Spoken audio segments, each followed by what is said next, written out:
E aí galera, tudo firmeza? Aqui é o Marlin do canal Libertários Fight e hoje iremos dar prosseguimento à leitura do livro As 6 Lições do Mises. Conosco temos o Johan e o Daniel. Se apresentem aí galera. Suave aí, rapaziada, tá aí de novo pra gravar aí. É isso. Fala rapaziada, bom dia, boa tarde, boa noite para vocês aí que estão assistindo. Mais uma vez, obrigado aí por estar nos acompanhando. Curte, compartilha, se inscreve no canal e ativa o sininho para receber as notificações. Sigam as redes sociais também que vai estar na descrição do vídeo. Vamos lá. Terceira lição: o intervencionismo. Diz uma frase famosa, muito citada: o melhor governo é o que menos governa. Esta não me parece uma caracterização adequada das funções de um bom governo. Compete a ele fazer todas as coisas para as quais ele é necessário e para as quais foi instituído. Tem o dever de proteger as pessoas dentro do país contra as investidas violentas e fraudulentas de bandidos, bem como de defender o país contra inimigos externos. São estas as funções do governo num sistema livre, no sistema de economia de mercado. Já vou adicionar um comentário aqui, para quem não sabe, o Mises é minarquista e ele tem uma visão bem hobbesiana do Estado. Então, não, para quem não sabe, ele não é anarquista. No socialismo, obviamente, o governo é totalitário, nada escapando à sua esfera e jurisdição. Mas na economia de mercado, o principal incumbência do governo é proteger o funcionamento harmônico desta economia contra a fraude ou a violência originadas dentro ou fora do país. Os que discordam desta definição das funções do governo poderão dizer: este homem abomina o governo. Nada poderia estar mais longe da verdade. Se digo que a gasolina é um líquido de grande serventia, útil para muitos propósitos, mas que, não obstante, eu não a beberia, por não me parecer esse o uso próprio para o produto, não me converto por isso num inimigo da gasolina. Nem se poderia dizer que odeio a gasolina. Digo apenas que ela é muito útil para determinados fins, mas inadequada para outros. Se digo que é dever do governo prender assassinos e demais criminosos, mas que não é seu dever abrir estradas ou gastar dinheiro em inutilidades, não quer dizer que eu odeio o governo, apenas por afirmar que ele está qualificado para fazer determinadas coisas, mas não está para outras. Já se disse que, nas condições atuais, não temos mais uma economia de mercado livre. O que temos nas condições presentes é algo a que se dá o nome de economia mista. E como provas da efetividade dessa nossa economia mista, apontam-se as muitas empresas de que o governo é proprietário e gestor. A economia é mista, disse, porque, em muitos países, determinadas instituições, como as companhias de telefone e telégrafo, as estradas de ferro, são de posse do governo e administradas por ele. Não há dúvida de que algumas dessas instituições e empresas são geridas pelo governo. Pera aí, galera, rapidinho aí, parece que houve uma batida ali na rua. Tomara que não seja o meu carro. Ê, fofoqueira!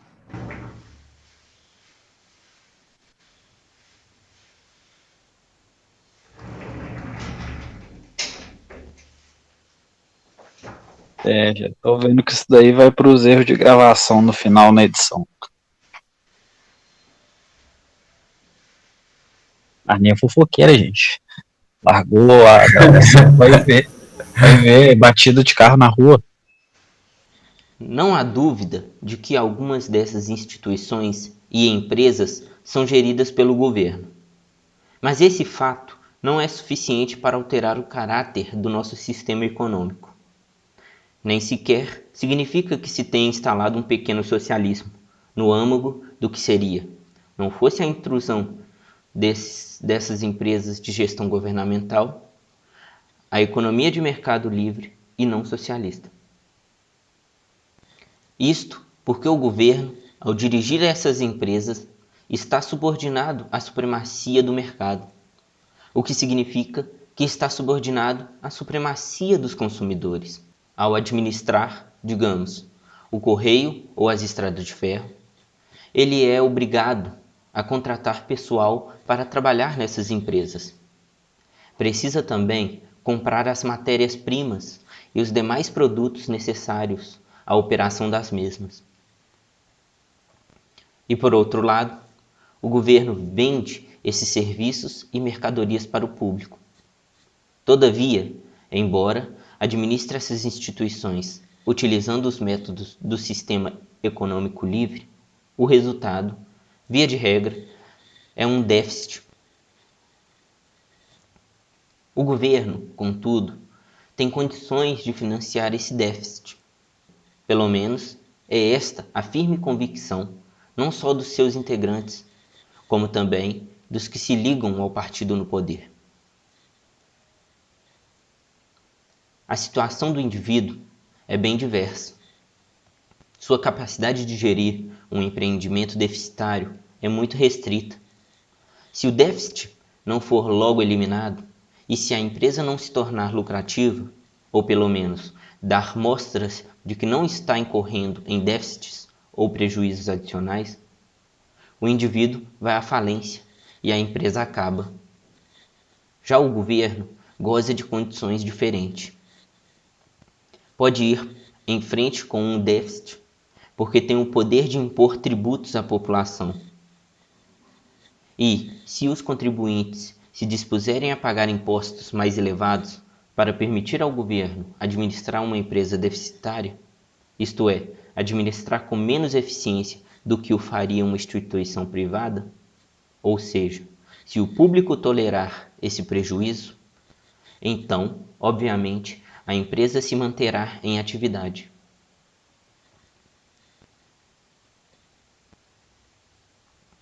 Nos últimos anos, na maioria dos países, procedeu-se à estatização de um número crescente de instituições e empresas, a tal ponto que os déficits cresceram muito além do montante possível de ser arrecadado dos cidadãos através de impostos.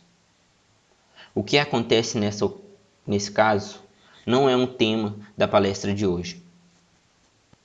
A consequência é a inflação, assunto que devo abordar amanhã. Mencionei isto apenas porque a economia mista não deve ser confundida com o problema do intervencionismo, sobre o qual quero falar esta noite. Que é o intervencionismo? O intervencionismo significa a não restrição, por parte do governo, de sua atividade em relação à preservação da ordem ou, como se costumava dizer em 100 anos atrás, em relação à produção da segurança. O intervencionismo revela um governo desejoso de fazer mais, desejoso de interferir nos fenômenos de mercado. Alguém que discorde, afirmando que o governo não deveria intervir nos negócios, poderá ouvir, com muita frequência, a seguinte resposta: mas o governo sempre interfere, necessariamente. Se há policiais nas ruas, o governo está interferindo. Interfere quando um assaltante rouba uma loja ou quando evita que alguém furte um automóvel. Mas, quando falamos de intervencionismo e definimos o significado do termo, referimos-nos à interferência governamental no mercado.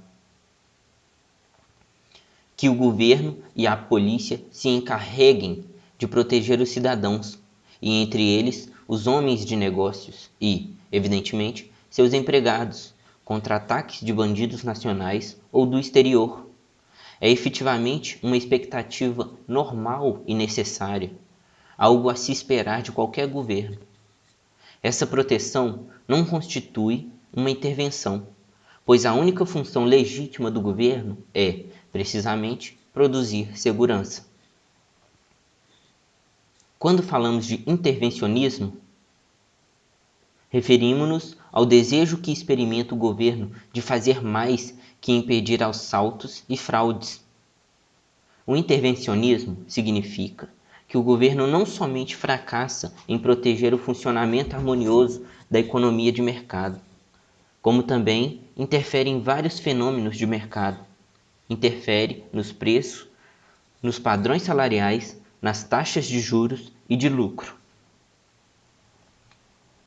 Então, basicamente, o que o Mises fala aí é que tipo, ele define uma função bem específica para o governo e diz que tudo além disso vai distorcer o mercado. Eu discordo especificamente dessa função que ele define, mas não vem ao caso agora. O governo quer interferir com a finalidade de obrigar os homens de negócio a conduzir suas atividades de maneira diversa da que escolheriam caso tivessem de obedecer apenas os consumidores. Assim, todas as medidas de intervencionismo governamental têm por objetivo restringir a supremacia do consumidor. O governo quer arrogar a si mesmo o poder, ou pelo menos parte do poder, que, na economia de mercado livre, pertence aos consumidores. Consideremos um exemplo de intervencionismo bastante conhecido em muitos países e experimentado, vezes sem conta, por inúmeros governos, especialmente em tempos de inflação. Refiro-me ao controle de preços.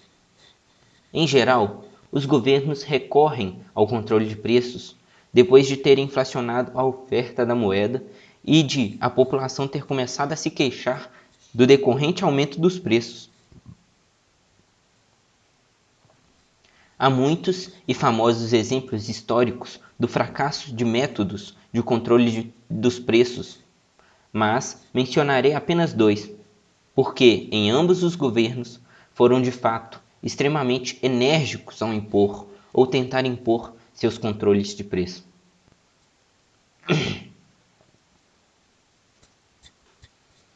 O primeiro exemplo famoso é o caso do imperador romano Diocleciano, notório como o último imperador romano a perseguir os cristãos. Na segunda metade do século III, os imperadores romanos dispunham de um único método financeiro: desvalorizar a moeda corrente por meio de sua adulteração. Nessa época primitiva, anterior à invenção da máquina impressora, até a inflação era, por assim dizer, primitiva. Envolvia o enfraquecimento do teor da liga metálica com que se cunhavam as moedas, especialmente as de prata. O governo misturava à prata quantidades cada vez maiores de cobre, até a cor das moedas se alterou e o peso se reduziu consideravelmente. A consequência dessa adulteração das moedas e do aumento associado da quantidade de dinheiro em circulação foi uma alta dos preços, seguida de um decreto destinado a controlá-los. E os imperadores romanos não primavam pela moderação no fazer cumprir suas leis. A morte não lhes parecia uma punição demasiado severa para quem ousasse cobrar preços mais elevados que os estipulados. Conseguiram impor o controle de preços, mas foram incapazes de preservar a sociedade. A consequência foi a desintegração do Império Romano e do sistema de divisão do trabalho. 15 séculos mais tarde, a mesma adulteração do dinheiro teve lugar durante a Revolução Francesa. Mas desta vez, utilizou um método diferente. A tecnologia para a produção de dinheiro fora consideravelmente aperfeiçoada. Os franceses já não precisavam recorrer à adulteração da liga metálica empregada na cunhagem das moedas. tinham a máquina impressora. E esta era extremamente eficiente. Mais uma vez, o resultado foi uma elevação dos preços sem precedentes. Mas, na Revolução Francesa, os preços máximos não foram garantidos através do mesmo método de aplicação da pena capital de que lançara mão o imperador Diocleciano. Produzira-se um aperfeiçoamento também na técnica de matar cidadãos. Todos se lembram do famoso Dr. J.I. Guillotin, o inventor da guilhotina, 1738-1814.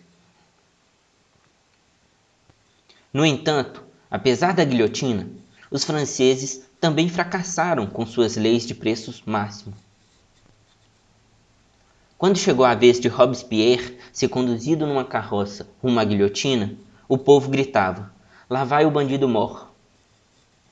Se menciono este fato é porque é comum ouvir: o que é preciso para dar eficácia e eficiência ao controle de preços é apenas maior implacabilidade e maior energia. Ora, Diocleciano foi indubitavelmente implacável, como também foi a Revolução Francesa. Não obstante, as medidas de controle de preço fracassaram por completo em ambos os casos. Curiosamente, aí o Mises está expondo vários casos históricos do controle de preço dando errado e hoje em dia cara, a economia mainstream em geral continua defendendo isso, tá ligado? E é o que a gente vê hoje em dia mesmo, por causa desse lockdown que teve, e vemos agora não um controle de preço diretamente, mas um meio de, como que eu posso falar, de interferir nos produtos, né, dos supermercados, essas coisas. Analisemos agora as razões desses fracassos. O governo ouve as queixas do povo de que o preço do leite subiu. E o leite é, sem dúvida, muito importante, sobretudo para a geração em crescimento, para as crianças. Por conseguinte, estabelece um preço máximo para esse produto. Preço máximo que é inferior ao que seria o preço potencial de mercado.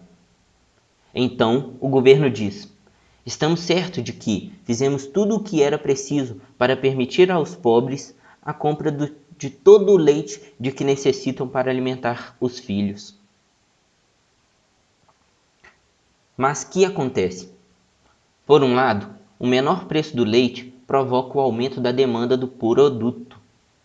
Pessoas que não tinham meios de comprá-lo a um preço mais alto podem agora fazê-lo ao preço reduzido por decreto oficial. Por outro lado, parte dos produtores de leite, aqueles que estão produzindo a custos mais elevados, isto é, os produtores marginais, começam a sofrer prejuízo, visto que o preço decretado pelo governo é inferior aos custos do produto. Este é o ponto crucial na economia de mercado. O empresário privado, o produtor privado, não pode sofrer prejuízos no computo final de suas atividades. E, como não pode ter prejuízos com o leite, restringe a venda deste produto para o mercado. Pode vender algumas de suas vacas para o matadouro. Pode também, em vez de leite, fabricar e vender derivados do produto, como coalha, manteiga ou queijo. A interferência do governo no preço do leite redunda, pois, em menor quantidade do produto do que a que havia antes, redução que é concomitante a uma ampliação da demanda. Algumas pessoas dispostas a pagar o preço decretado pelo governo não conseguirão comprar o leite. Outro efeito é a precipitação de pessoas ansiosas por chegarem em primeiro lugar às lojas. São obrigadas a esperar do lado de fora. As longas filas diante das lojas parece sempre um fenômeno corriqueiro numa cidade em que o governo tenha decretado preços máximos para as mercadorias que lhe pareciam importantes.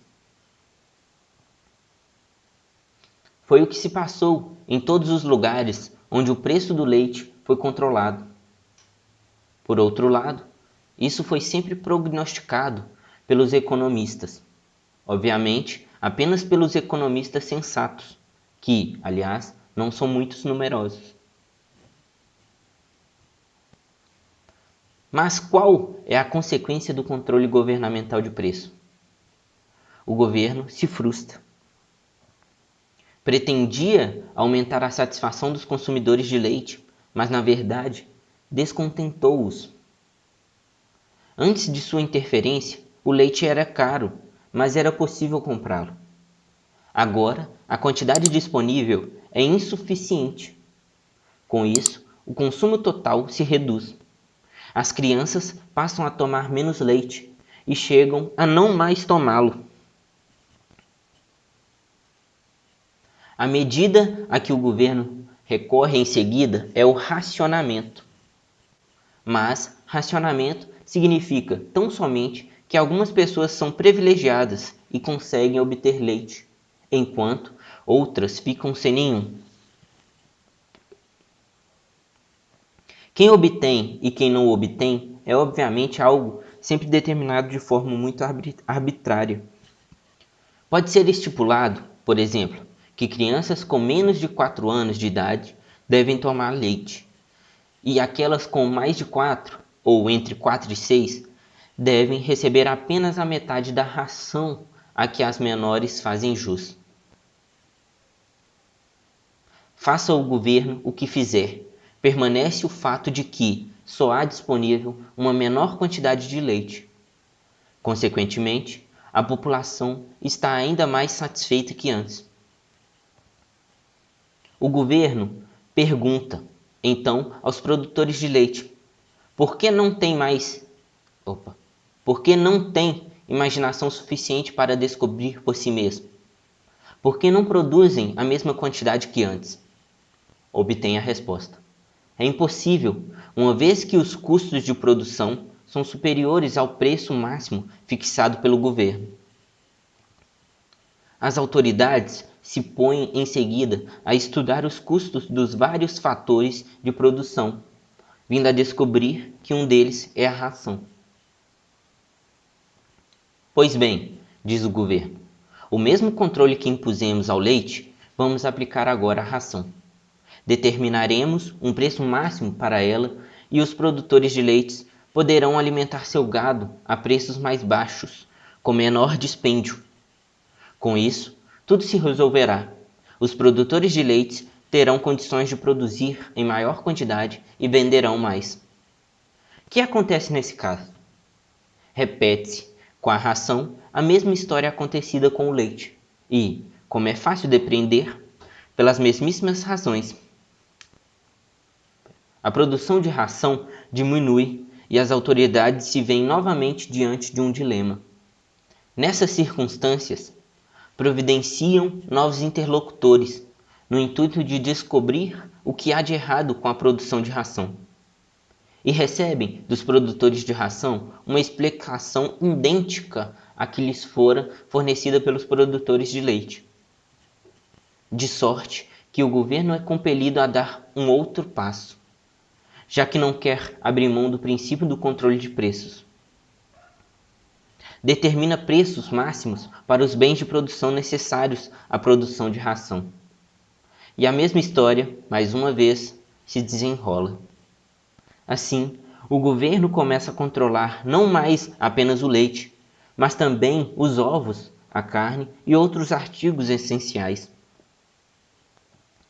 E todas as vezes alcança o mesmo resultado. Por toda parte, a consequência é a mesma. A partir do momento em que fixa preços máximos para os bens de consumo, vê-se obrigado a recuar no sentido dos bens de produção e a limitar os preços dos bens de produção necessários à elaboração daqueles bens de consumo com preços tabelados. E assim, o governo, que começara com o controle de alguns produtos, de alguns poucos fatores, recua cada vez mais em direção à base do processo produtivo, fixando preços máximos para todas as modalidades de bens de produção, incluindo-se aí, evidentemente, o preço da mão de obra, pois, sem controle salarial, o controle de custos efetuado pelo governo seria um contrassenso. Basicamente, aí ele descreveu a bola de neve, que é a intervenção governamental, né? O cara começa com uma coisinha, depois vai para outra, depois dá mais intervençãozinha ali, depois regula preço aqui, diminui a taxa de juros, imprime mais moeda. Sempre assim. E de cada coisinha, né, vai, igual você falou, vai virando uma bola de neve, até que a economia quebre toda.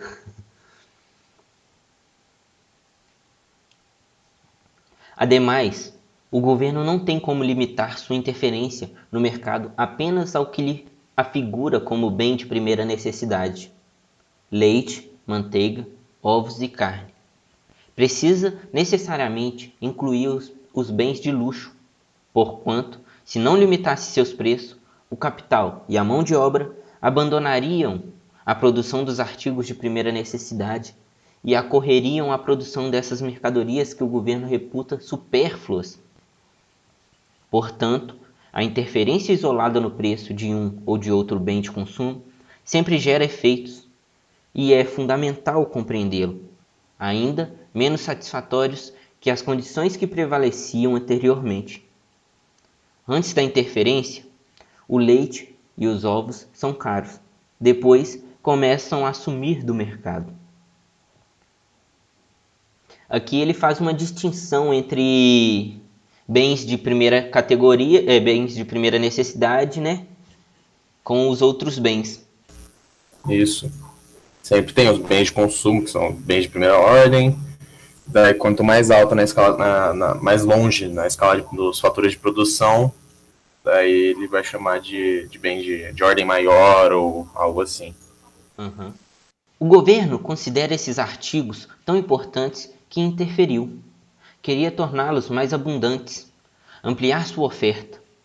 O resultado foi o contrário. A interferência isolada deu origem a uma situação que, do ponto de vista do governo, é ainda mais indesejável que a anterior, que se pretendia alterar. E o governo acabará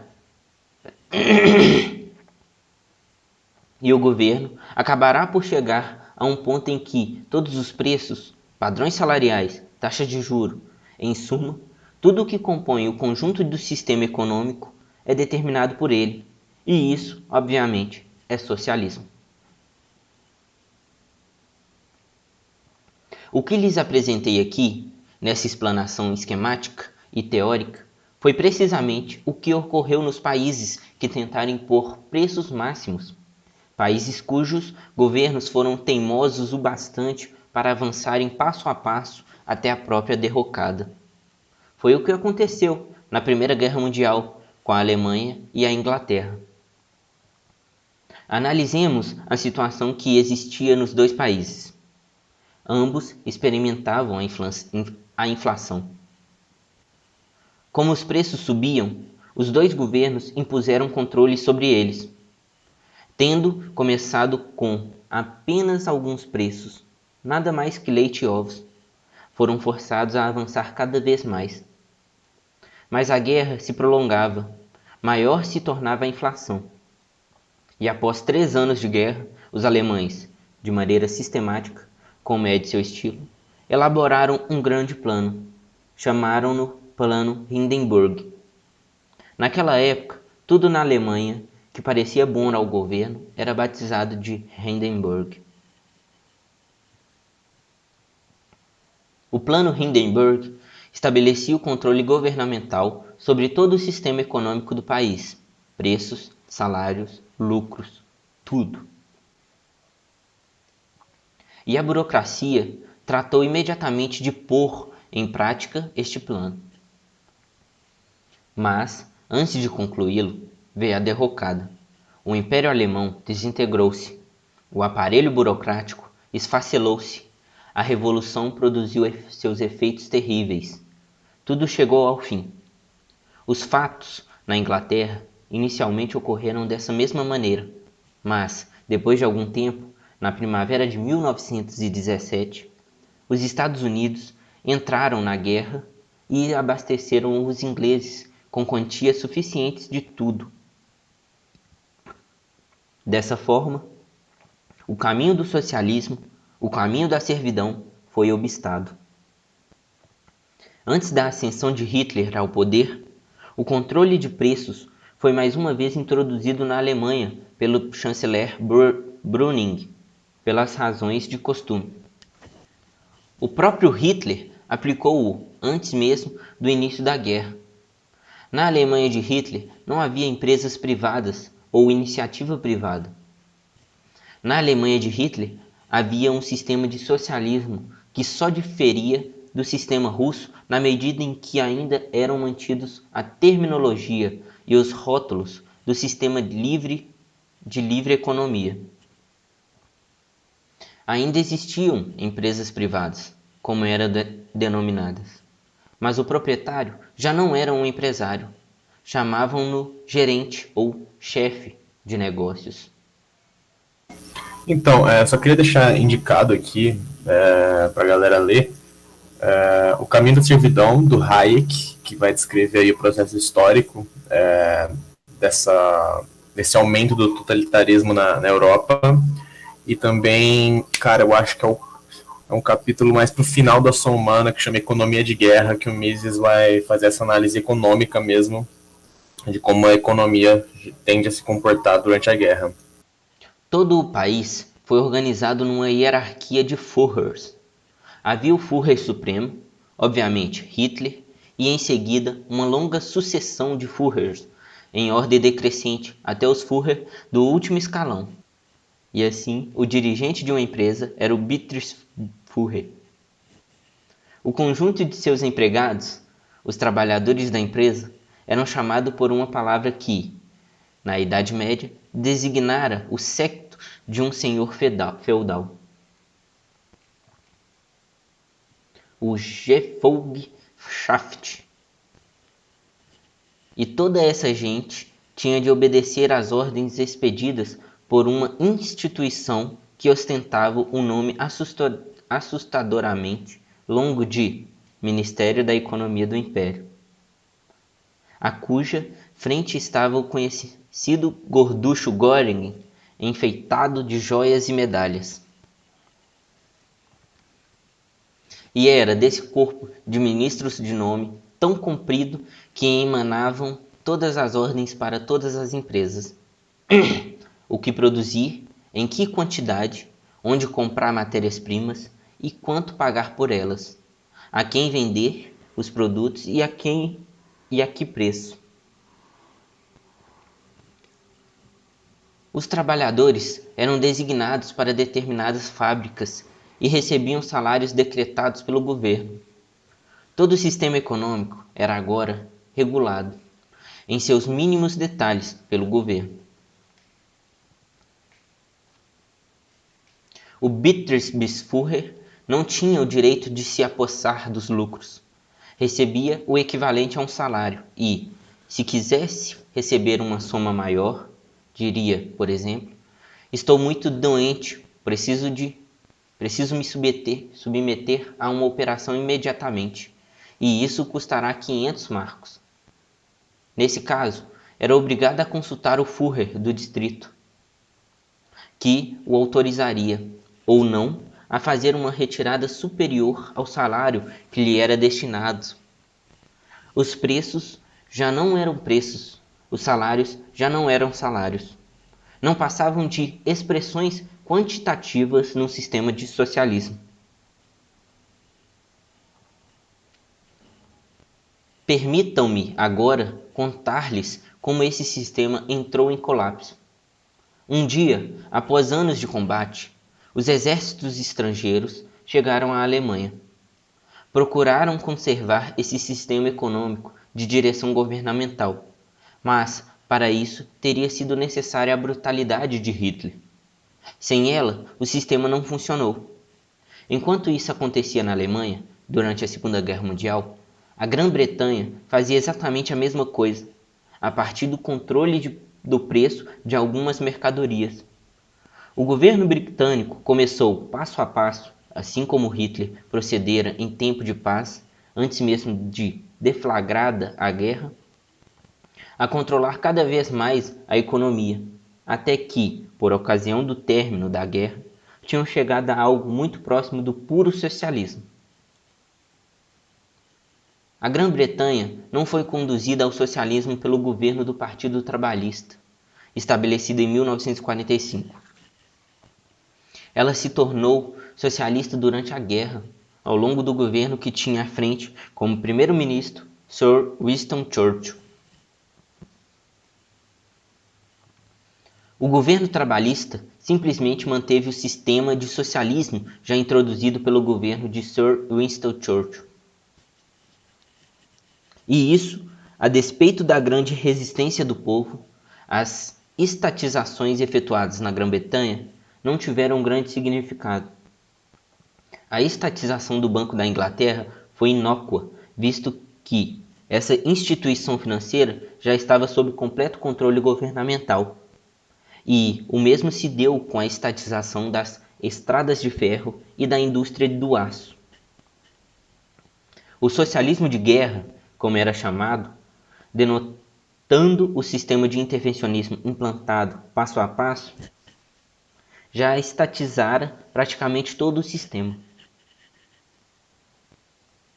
A diferença entre o sistema alemão e o britânico não foi significativa, porquanto seus gestores tinham sido designados pelo governo e, em ambos os casos, eram obrigados a cumprir as ordens do governo em todos os detalhes.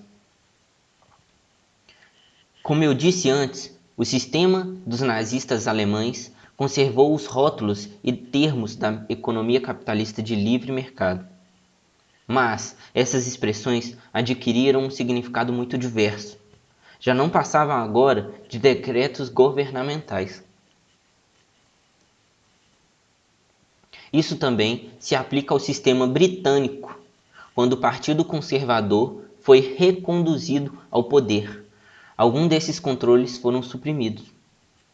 Temos hoje na Grã-Bretanha tentativas, por um lado, de conservar os controles e, por outro, de aboli-los. Mas não se deve esquecer que as condições existentes na Inglaterra são muito diferentes das que prevalecem na Rússia. O mesmo se passou em outros países que, por dependerem da importação de alimentos e de matérias-primas, foram obrigados a exportar bens manufaturados. Em países profundamente dependentes do comércio de exportações, um sistema de controle governamental simplesmente não funciona. Assim, a subsistência de alguma liberdade econômica, e ainda existe uma substancial liberdade em países como a Noruega, a Inglaterra, a Suécia, é fruto da necessidade de preservar o comércio de exportação. Aliás, se escolhi anteriormente o exemplo do leite, não foi por ter alguma predileção especial pelo produto, mas porque praticamente todos os governos, ou sua grande maioria, regulamentaram nas últimas décadas os preços do leite, dos ovos ou da manteiga.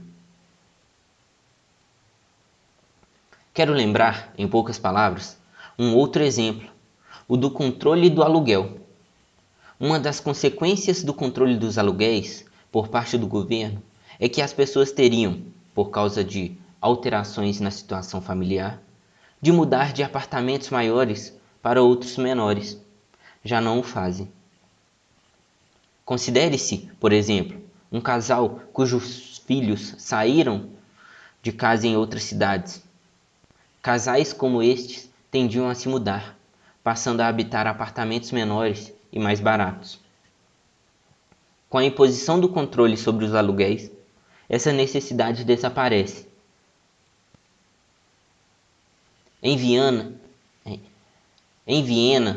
no começo da década de 20, o controle do aluguel estava firmemente estabelecido.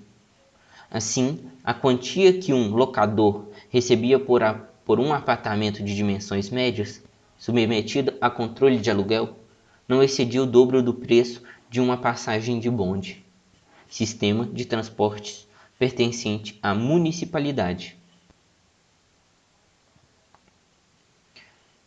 Pode-se imaginar que não se tinha incentivo algum para mudar de apartamento e, por outro lado, não se construíam novas casas. Condições semelhantes prevaleceram nos Estados Unidos após a Segunda Guerra Mundial e perduraram até hoje em muitas cidades americanas. Uma das principais razões por que muitas cidades nos Estados Unidos se encontram em enorme dificuldade financeira reside na adoção do controle sobre os aluguéis, com a decorrente escassez de moradias. Ela se produziu pelas mesmas razões que acarretaram a escassez do leite quando seu preço foi controlado. Isso significa, sempre que se interfere no mercado, o governo é progressivamente impelido ao socialismo. E esta é a resposta aos que dizem: não somos socialistas, não queremos que o governo controle tudo. Mas por que não poderia ele interferir um pouco no mercado? Por que não poderia abolir determinadas coisas que nos desagradam? Essas pessoas falam de uma política de meio termo. O que não se percebe é que a interferência isolada, isto é, a interferência num único pequeno detalhe do sistema econômico, produz uma situação que ao próprio governo e aqueles que estão reivindicando a sua interferência parecerá pior que aquelas condições que se pretendiam abolir.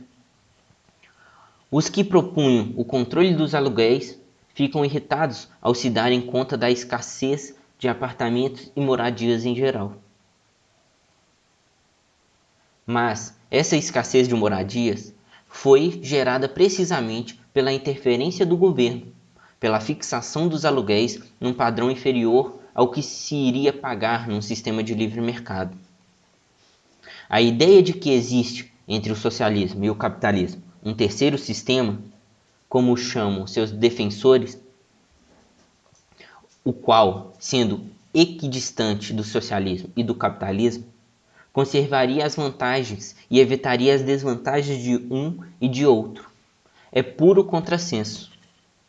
Os que acreditam na existência possível desse sistema mítico podem chegar a ser realmente líricos quando tecem loas ao intervencionismo. Só o que se pode dizer é que estão equivocados. A interferência governamental que exaltam dá lugar a situações que desagradariam a eles mesmos. Uma das questões que abordarei mais tarde é a do protecionismo. O governo procura isolar o mercado interno do mercado mundial.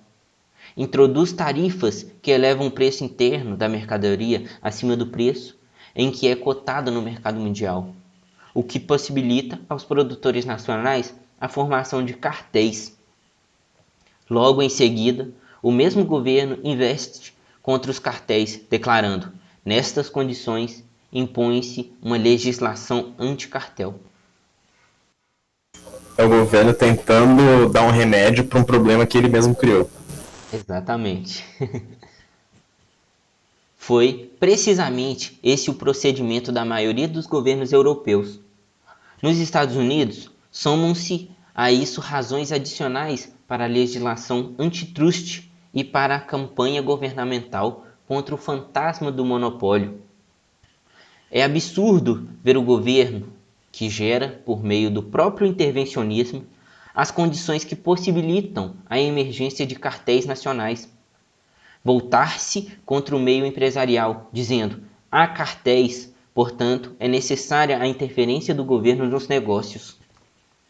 Seria muito mais simples evitar a formação de cartéis, sustando a interferência governamental no mercado, interferência esta que vem a gerar as possibilidades de formação desses cartéis. A ideia da interferência governamental como solução para problemas econômicos dá margem, em todos os países, a circunstâncias no mínimo extremamente insatisfatórias e, com frequência, caóticas. Se não for detida a tempo, o governo acabará por implantar o socialismo. Não obstante, a interferência do governo nos negócios continua a gozar de grande aceitação. Mal acontece no mundo algo que desagrada as pessoas, é comum ouvir-se o comentário: o governo precisa fazer alguma coisa a respeito. Para que temos governo? O governo deveria fazer isso. Temos aqui um vestígio característico do modo de pensar de épocas passadas, de eras anteriores à liberdade moderna, ao governo constitucional moderno, anteriores ao governo representativo ou ao republicanismo moderno. Ao longo de séculos, manteve-se a doutrina, afirmada e acatada por todos, de que um rei ungido, era um mensageiro de Deus. Era mais sábio que os seus súditos e possuía poderes sobrenaturais. Até princípios do século XIX, pessoas que sofriam certas doenças esperavam ser curadas pelo simples toque da mão do rei. Os médicos costumavam ser mais eficazes.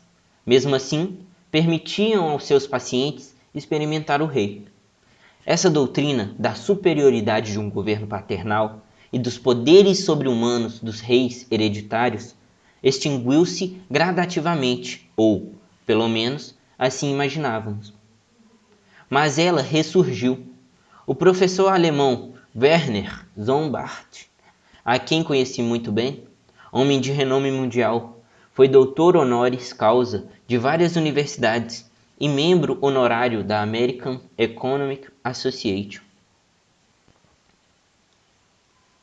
Esse professor escreveu um livro que tem tradução para o inglês, publicada pela Princeton University Press, para o francês e provavelmente também para o espanhol. Ou melhor, espero que tenha, para que todos possam conferir o que vou dizer. Nesse livro, publicado não nas trevas da Idade Média, mas no nosso século, esse professor de economia diz simplesmente o seguinte: o Führer, nosso Führer, refere-se, é claro, a Hitler, recebe instruções diretamente de Deus, o Führer do universo. Já me referi antes a essa hierarquia de Führers e nela situei Hitler como o Führer supremo. Mas, ao que nos informa Werner Sombart, há um Führer em posição ainda mais elevada. Deus, o Führer do universo. E Deus, escreve ele,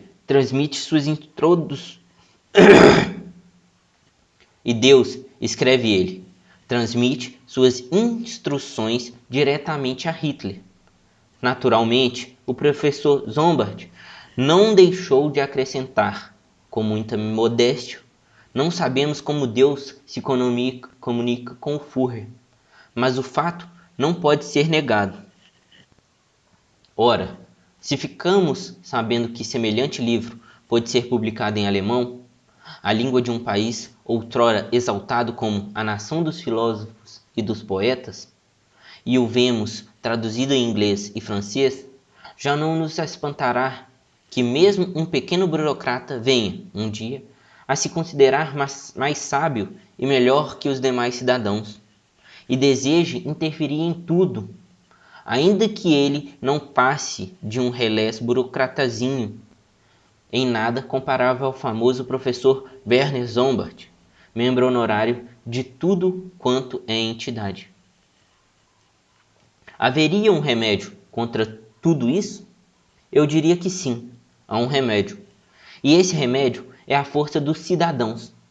Cabe-lhes impedir a implantação de um regime tão autoritário que se arrogue uma sabedoria superior à do cidadão comum. Esta é a diferença fundamental entre a liberdade e a servidão. As nações socialistas atribuíram a si mesmas a designação de democracia. Os russos chamam seu sistema de democracia popular, provavelmente sustentam que o povo está representado na pessoa do ditador. Penso aqui, na Argentina, um ditador recebeu a resposta que merecia. Esperamos que outros ditadores em outras nações recebam resposta semelhante. E aqui finalizamos a terceira lição. E aí, galera? Muito bom esse capítulo aí. Realmente, Mises aí fazendo uma explanação bem básica, bem simples dos problemas do intervencionismo. Gosto bastante dessa linha histórica que ele traz. Inclusive recomendei O Caminho da Servidão, do Hayek. É um livro que eu particularmente não gosto por conta da forma que o Hayek escreve, mas é um livro bom. Uhum. E é isso.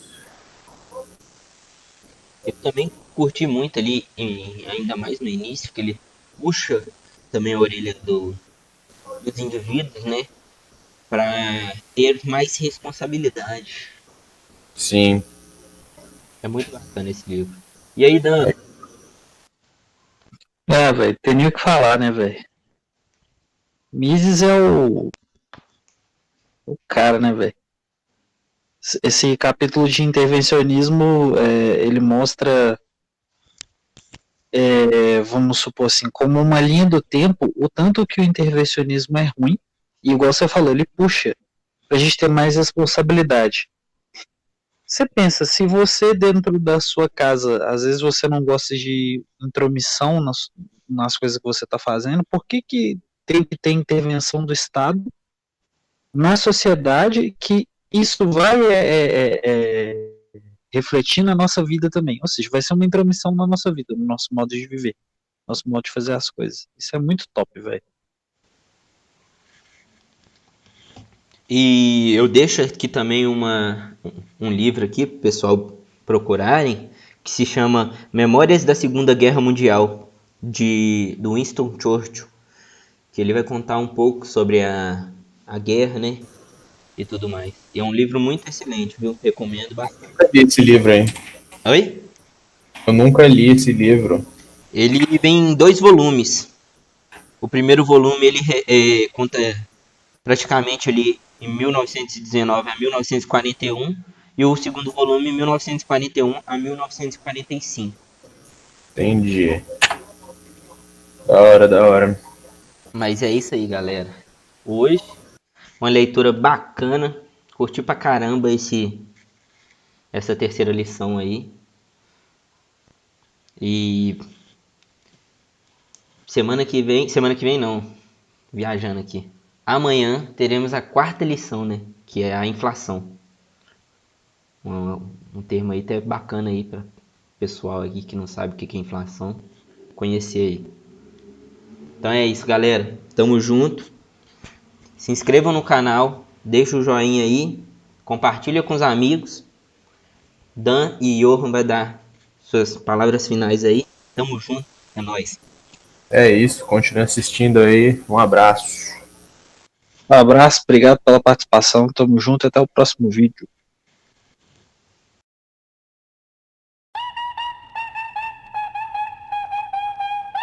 Ela mora no meu peito e eu moro vizinho a ela. E eu fico desse jeito, pensando nos beijos e nos carinhos dela. Ela mora no meu peito e eu moro vizinho a ela. E eu fico desse jeito, pensando nos beijos e nos carinhos dela. Não há dúvida de que algumas dessas instituições e empresas são geridas pelo governo. Pera aí, galera, rapidinho aí, parece que houve uma batida ali na rua. Tomara que não seja o meu carro. Ê, fofoqueira!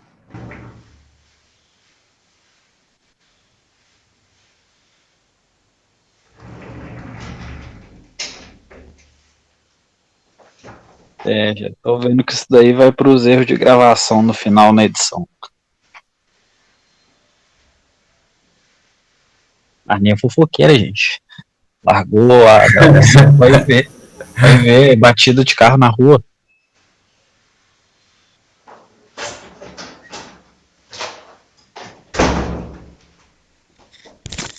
Voltei. Não foi no Uno, não. Mas o cara acabou de dar um capote ali na rua, viu? Capote de moto? É. Eu falou com o Ior aqui que isso aí vai pros erros de gravação no final, na edição.